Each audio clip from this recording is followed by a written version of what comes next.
నగరంలోని నిరుపేదలకు రేవంత్ రెడ్డి ప్రభుత్వం శుభవార్త అందించింది.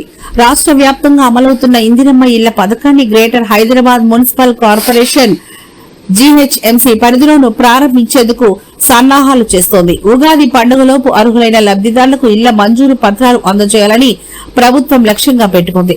హైదరాబాద్ పరిధిలోని 3 కార్పొరేషన్ నుంచి భారీగా దరఖాస్తులు రావడంతో అధికారులు ఇప్పటికే క్షేత్రస్థాయి సర్వే చేపట్టి లబ్దిదారుల ఎంపిక ప్రక్రియను వేగవంతం చేశారు. ప్రస్తుతం సొంత స్థలం ఉండి కూడా ఆర్థిక ఇబ్బందుల వల్ల ఇల్లు నిర్మించుకోలేని పేదలకు తొలి విడతలో ప్రాధాన్యం ఇవ్వనున్నారు. వీరికి ఇంటి నిర్మాణానికి ప్రభుత్వం 5 లక్షల ఆర్థిక సాయం అందిస్తుంది. గ్రేటర్ పరిధిలో సుమారు 12 లక్షల మంది ఇందిరమ్మ ఇళ్ల కోసం దరఖాస్తు చేసుకోగా ప్రాథమిక పరిశీలనలో 18,000 మందిని అర్హులుగా అధికారులు గుర్తించారు.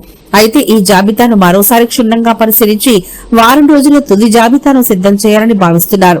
ఆదాయ పరిమితి, భూ యాజమాన్య పత్రాలు, కుటుంబ పరిస్థితుల వంటి అంశాలను పరిగణలోకి తీసుకుని లబ్దిదారులను ఎంపిక చేయనున్నారు.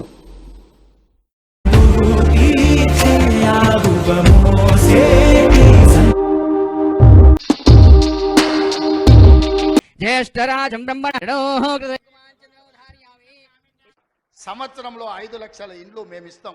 ఆనాడు 10 ఏళ్ల 25 లక్షల ఇందిరమ్మ ఇండ్లు మేము ఇచ్చినాం. నేను అందుకే ఇవాళ టీఆర్ఎస్ వాళ్ళకు ఒక సవాల్ విసురుతున్నాను. చిత్తశుద్ధి ఉంటే మీరు రాండి. ఏ ఊర్లో అయితే ఇందిరమ్మ ఇండ్లు ఉంటాయో రేపు సర్పంచ్ ఎన్నికలలో మేము ఓట్లు అడుగుతాం. ఏ ఊర్లో మా ఇందిరమ్మ ఇండ్లు లేవో మేము ఎన్నికల్లో పోటీ చేయం.